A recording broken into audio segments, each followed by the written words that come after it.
Unang branch ng YOLO Retro Diner ni Basil Manadel o mas kilala bilang si Hungry Syrian Wanderer ni Nakawan.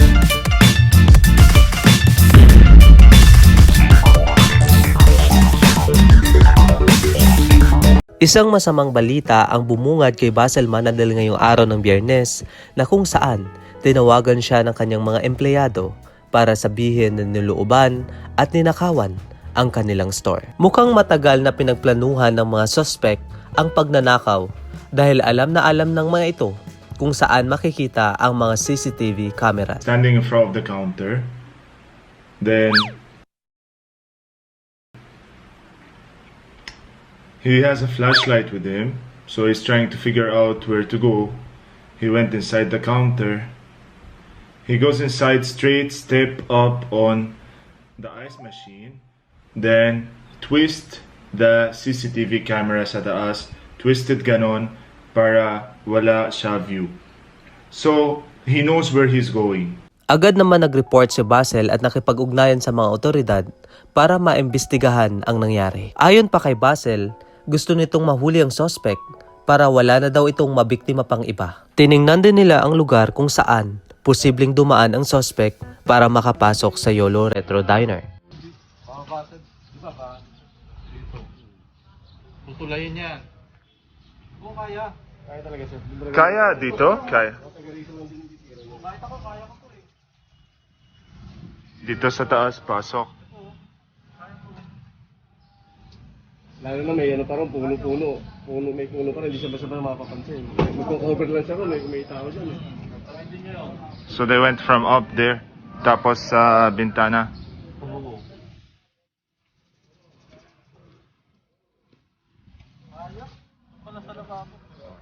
Grabe. So this is where the suspect entered from this side.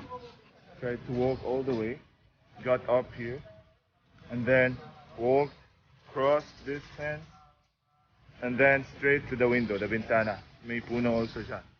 So tried to get up from there. This is like a simbahan here near Yolo Naga Road. So there is like a village in there. I'm not sure if it's Esquinita or what. Somebody jumped from there, I guess.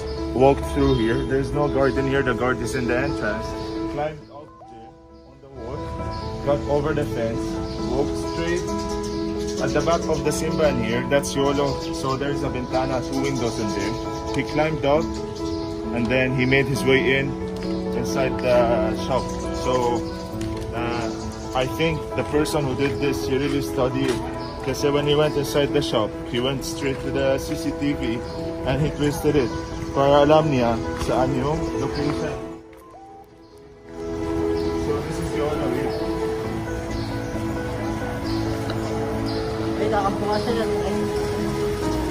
This is Yolo. You see, that's the windows of YOLO Retro Diner, Naga Road branch. So they broke in there. They broke in there.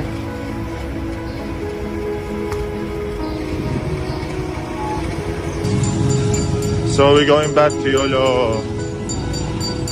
YOLO Retro Diner, Naga Road branch. We're going back up again to see what happened. See? So this is YOLO upstairs. Sad today, YOLO is sad.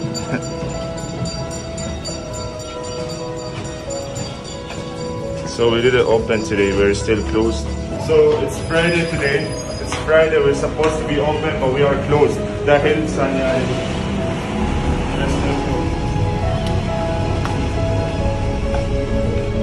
So this is the toilet. Dito sa pumasok. No, dito siya pumasok. Dito. Kasi sira yung bintana. Pero lagyan na pa rin pang grade. Kaya sa gitna. On the ilaw, guys. Lagyan ng sinira niya. Ito yung sira. Ito yung sira. Tapos pasok siya. Ito yung tools namin. Sinira na to. Hindi ba natin ang dito?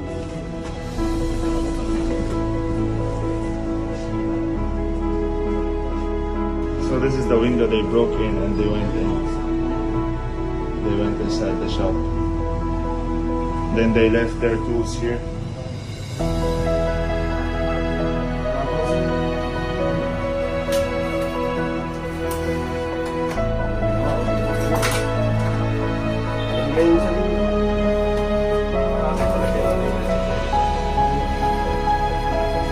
So ito yung AC natin. Dalawa. So dito siya pumasok.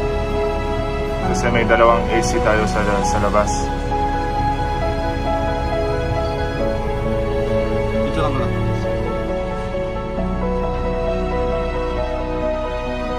May footprint siya.